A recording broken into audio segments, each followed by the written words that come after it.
नमस्कार दोस्तों, पुराण मंथन चैनल में आपका स्वागत है। आपने कई बार सुना होगा कि कलयुग का अंत नजदीक है।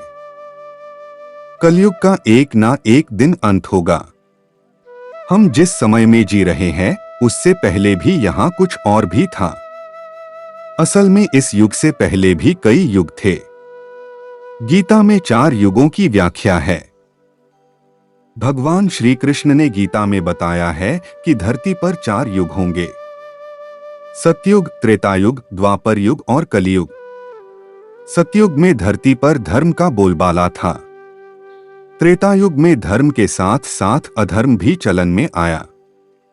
द्वापर युग में अधर्म और पाप ने धरती पर अपनी जगह बना ली।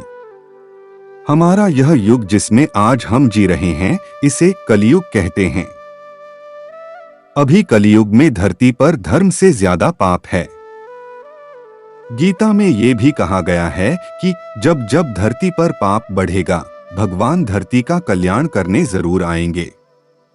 कल की अवतार को भगवान विष्णु का भविष्य का 10वां अवतार माना जाता है।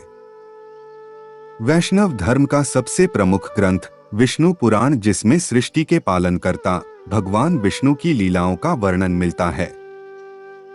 इसमें भगवान विष्णु के कल की अवतार का भी उल्लेख किया गया है। कलियुग के अंतिम चरण में भगवान श्री विष्णु द्वारा मानव अवतार लेने की भविष्यवाणी की गई है। उनके उस अवतार को कल की अवतार कहा गया है, जो कि श्वेत अश्व पर सवार होंगे। मान्यता है कि कल की अवतार के बाद कलियुग खत्म हो जाएगा। साथ ही यह भी बताया गया है कि कलयुग का कालखंड बाकी 3 युगों से सबसे छोटा होगा।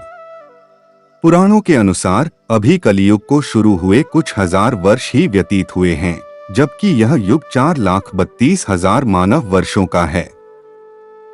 आधुनिक काल गणना के हिसाब से देखा जाए तो कलियुग का प्रारंभ 3102 ईसा पूर्व से हुआ था, जब 5 ग्रह मंगल, बुध, शुक्र, बृहस्पति और शनि मेष राशि पर 0 डिग्री पर हो गए थे। विद्वानों का मत है कि अब तक कलयुग के 5125 वर्ष बीत चुके हैं। मतलब लगभग 4,26,875 वर्ष शेष रह जाते हैं, यानी कलयुग की अभी बहुत अवधि बाकी है। कलयुग का अभी प्रथम चरण ही चल रहा है। लेकिन दुनिया में बढ़ता पाप देखकर लगता है जैसे कलयुग का अंत आ गया है। अभी से जनमानस में कल की अवतार की पूजा, आरती और प्रार्थना होती है। विष्णु पुराण में कलयुग का वर्णन करते हुए कहा गया है कि कलयुग में पाप इतना अधिक होगा कि सृष्टि का संतुलन बिगड़ जाएगा। संतुलन ना बिगड़े इसके लिए इंसान को समय समय पर चेतावनी भी दी जाएगी, लेकिन वह उनको अनदेखा भी करेंगे। कहते हैं कि भगवान नारायण ने स्वयं नारद को बताया है कि कलयुग में एक समय ऐसा आएगा जब सभी पुरुष स्त्रियों के अधीन होकर जीवन व्यतीत करेंगे। पाप का बोलबाला चारों ओर होगा। मनुष्य सात्विक जीवन की जगह तामसी जीवन जीने में विश्वास करेगा। धर्मगुरु पुराण में बताया गया है कि चालाक और लोभी व्यक्ति को कलयुग युग में विद्वान कहलाया जाएगा। ऐसे लोग ही धर्मात्मा भी कहलाएंगे। शास्त्रों और वेदों का पालन कोई नहीं करेगा। सभी धर्मगुरु अपने फायदे के लिए लोगों का इस्तेमाल करेंगे। वे ज्ञान की चर्चा तो करेंगे, लेकिन उनके आचरण राक्षसी होंगे। सब लोग हमेशा किसी न किसी कलेशों से घिरे रहेंगे। किसी किसी तो थोड़ा सुख भी मिल जाएगा। सब लोग बिना स्नान करे ही भोजन करेंगे। देव पूजा, अतिथि सत्कार, श्राद्ध और तर्पण की क्रिया कोई नहीं करेगा। कलयुग की स्त्रियां लोभी, नाटी, अधिक खाने वाली और मंद भाग्य वाली होंगी। गुरुजनों और पति की आज्ञा का पालन नहीं करेंगी। अपना ही पेट पालेंगी, क्रोध में भरी रहेंगी। देह शुद्धि की ओर ध्यान नहीं देंगी तथा असत्य और कटु वचन बोलेंगी। इतना ही नहीं, वे दुराचारी पुरुषों से मिलने की अभिलाषा करेंगी। वैसे ही कलयुग में विवाह एक प्रकार का समझौता होगा। लोगों में एक दूसरे के प्रति समर्पण और सम्मान का अभाव हो जाएगा। आज जिस तरह से विवाह हो रहे हैं वो परिवार चलाने के लिए न होकर सिर्फ एक समझौता किया जा रहा है। दिखावे का सहारा लेकर लोग आगे बढ़ने का प्रयास करेंगे, लेकिन इसमें नुकसान उनका खुद का ही होगा। वैसे ही जिस व्यक्ति के पास धन नहीं होगा वह अधर्मी, अपवित्र और बेकार माना जाएगा, और जिस व्यक्ति के पास जितना धन होगा वो उतना गुणी माना जाएगा, और कानून न्याय केवल एक शक्ति के आधार पर लागू किया जाएगा।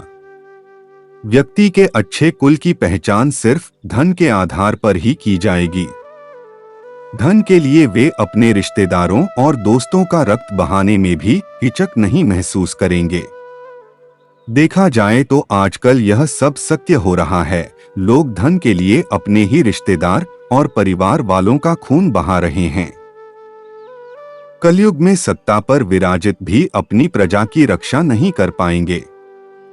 कहा गया है, पुत्रः पितृवधम कृत्वा पिता पुत्रवधं तथा निरुद्वेगो वृहद्वादी न निंदामुपल्प्स्यते म्लेच्छीभूतं जगत् सर्व भविष्यति न संशयः हस्तो हस्तं परिमुषेद युगान्ते समुपस्थिते।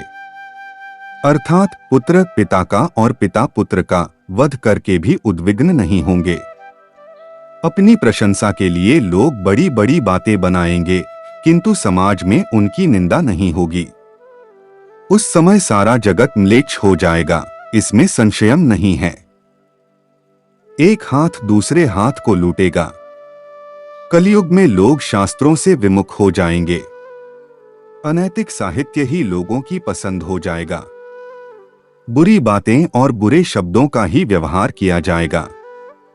स्त्री और पुरुष दोनों ही अधर्मी हो जाएंगी। स्त्रियां पतिव्रत धर्म का पालन करना बंद कर देगी और पुरुष भी ऐसा ही करेंगे। स्त्री और पुरुषों से संबंधित सभी वैदिक नियम विलुप्त हो जाएंगे। विष्णु पुराण में भोजन के बारे में बताया गया है कि मनुष्य फिर से कंदमूल और फल आदि के सहारे ही रहेंगे और असमर्थ लोग सुखी नहीं रह पाएंगे।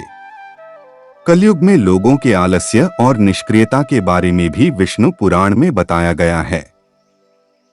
इसके अनुसार लोग बिना स्नान के ही भोजन कर लिया करेंगे। श्रीमद् भागवत के 12 स्कंध में कलयुग के धर्म के अंतर्गत श्री सुखदेव जी परीक्षित जी से कहते हैं, ज्यों ज्यों घोर कलयुग आता जाएगा त्यों त्यों उत्तरोत्तर धर्म, सत्य, पवित्रता, क्षमा, दया, आयु, बल और स्मरण शक्ति का लोप होता जाएगा। अर्थात लोगों की आयु भी कम होती जाएगी जब कलिकाल बढ़ता चला जाएगा। कलयुग के अंत में मनुष्य की आयु सीमा धीरे धीरे घटती जाएगी और अंत में मात्र 20 साल रह जाएगी। 5 वर्ष की उम्र में स्त्री गर्भवती हो जाया करेगी। कलयुग में लोगों के बाल अल्पायु में ही सफेद होने लगेंगे। 16 वर्ष में लोग वृद्ध हो जाएंगे और 20 वर्ष में मृत्यु को प्राप्त हो जाएंगे। इंसान का शरीर घटकर बोना हो जाएगा। युवावस्था समाप्त हो जाएगी।